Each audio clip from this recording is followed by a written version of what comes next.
अब इस निर्णय के बारे में मैं आपको 3-4 चीज़ें बताना चाहता हूँ। मैं कहने से पहले ये आपको बता दूं कि ये करीब 170 पन्ने का है, गुजराती में है। मैं गलती नहीं करना चाहता स्पष्टता और एक्यूरेसी के विषय में। पूरी तरह से हमारे पास अभी अनुवाद भी नहीं है, लेकिन मोटा मोटा बता रहा हूँ मैं आपको, और अगर उसमें कुछ संशोधन होगा तो आपको कल परसों और बात करेंगे। नंबर 1, मानहानि के विषय में एक सिद्धांत कानून का मूल सिद्धांत है, और वो ये है कि आपको किसी स्पष्ट व्यक्ति या स्पष्ट चीज के विषय में मानहानि करनी चाहिए, आरोपित रूप से कम से कम। आप मानहानि एक मोटे मोटे बड़े बड़े मुद्दे के विषय में नहीं कर सकते, एक ऐसे विषय के बारे में जिसमें स्पष्टता नहीं है, एक व्यक्ति विशेष के विरुद्ध आक्षेप नहीं है, और अगर वो आरोप वेग हैं, ज़्यादा ब्रॉड हैं, बहुत बड़े एक हिस्से को, जनसंख्या को लेते हैं अपने आरोपों में, तो उसको मानहानि नहीं कह सकते। नंबर 2, उससे भी ज़्यादा महत्वपूर्ण, जिस वाक्य के विषय में चुनौती दी गई है कानून द्वारा, उस वाक्य में के विषय में किसी भी उन व्यक्तियों ने कोई भी कंप्लेंट फाइल नहीं की है जिनके संबंध में वो वाक्य कहा गया है। जो भी नाम लिए गए हैं, जो भी चीज़ें कही गई हैं, उनमें से कोई व्यक्ति ने कोई कंप्लेंट फाइल नहीं की। ये भी मानहानि के कानून का एक बहुत अभिन्न अंग है कि जिसकी मानहानि हुई है उसको ही कंप्लेंट फाइल करनी होती है, और उसको बताना होता है कि किस प्रकार अमुक व्यक्ति के कहने से इस व्यक्ति की मानहानि हुई। ये कंप्लेंट उनमें से किसी व्यक्ति द्वारा नहीं है। नंबर 3,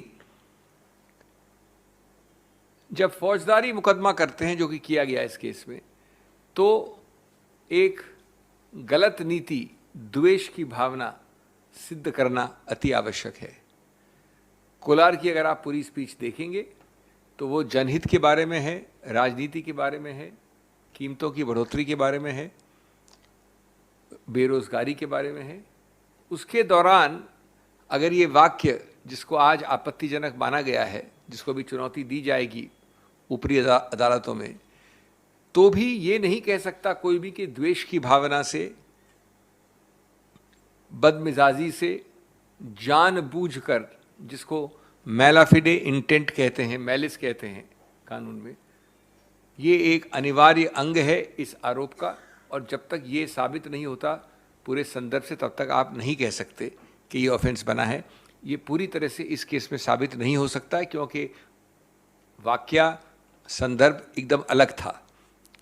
चौथा, और ये चीज़ें अभी जैसा मैंने कहा इसके डिटेल्स चेक करने हैं, लेकिन जो अभी उनको अभी तक तथ्य मिले हैं उसके अनुसार ये मामला काफ़ी अरसे तक एक मैजिस्ट्रेट मिस्टर एक्स के सामने था।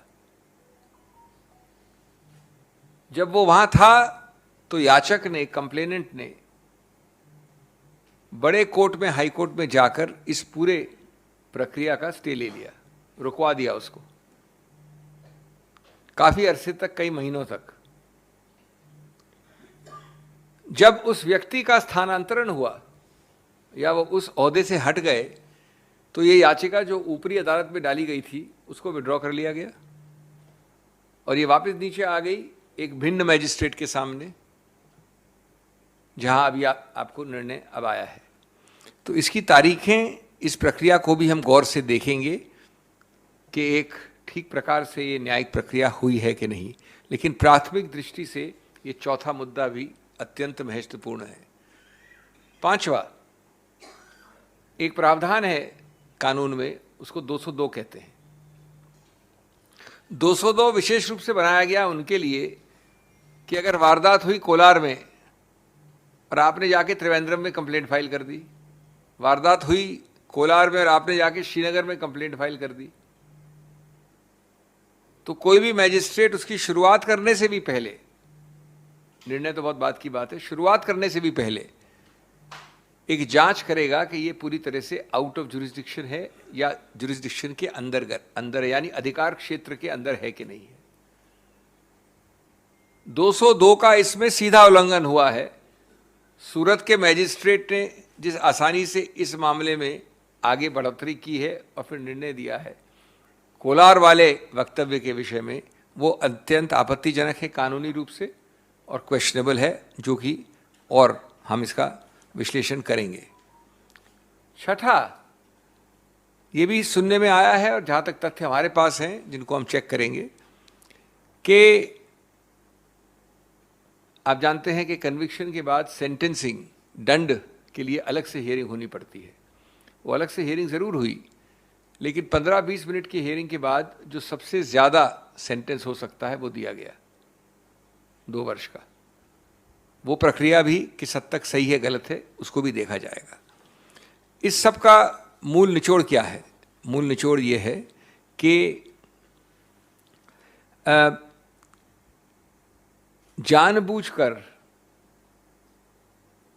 गलत केसेस को थोपकर आवाज़ को रोकना, बंद करना, डराना, धमकाना, ये प्रक्रिया ये सरकार भिन्न भिन्न रूप से कर रही है। साथ साथ इससे कहीं ज़्यादा आपत्तिजनक वक्तव्य दिन प्रतिदिन इनके द्वारा, इनके मंत्रियों द्वारा, इनके वरिष्ठ नेताओं द्वारा, इनके कार्यकर्ताओं द्वारा को अनदेखी, अनसुनी कर दिया जाता है। लेकिन इस भय से अगर वो सोचते हैं कि किसी रूप से जनहित के मुद्दों को उठाने में कांग्रेस हिचकेगी या राहुल गांधी हिचकेंगे, तो ये गलत धारणा है। जैसा मैंने कहा, ये एक पहला निर्णय है, सबसे निचले दर्जे का निर्णय है, जो कि हमारी न्यायिक हायरार्की में सबसे निचला दर्जा होता है मैजिस्ट्रेट का। इसके बाद सेशंस कोर्ट ले जाएंगे इसको, और उसके ऊपर भी कई अदालतें हैं। ये गलत निर्णय है, कानून में इसका समर्थन नहीं किया जा सकता, और हम आश्वस्त हैं कि जल्द से जल्द इस विषय में हमारे पास एक सकारात्मक निर्णय आएगा। बेरोजगारी के बारे में है, उसके दौरान अगर ये वाक्य जिसको आज आपत्तिजनक माना गया है, जिसको भी चुनौती दी जाएगी ऊपरी अदालतों में, तो भी ये नहीं कह सकता कोई भी कि द्वेष की भावना से,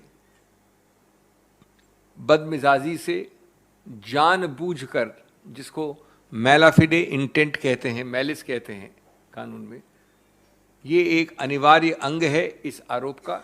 और जब तक ये साबित नहीं होता पूरे संदर्भ से, तब तक आप नहीं कह सकते कि ये ऑफेंस बना है।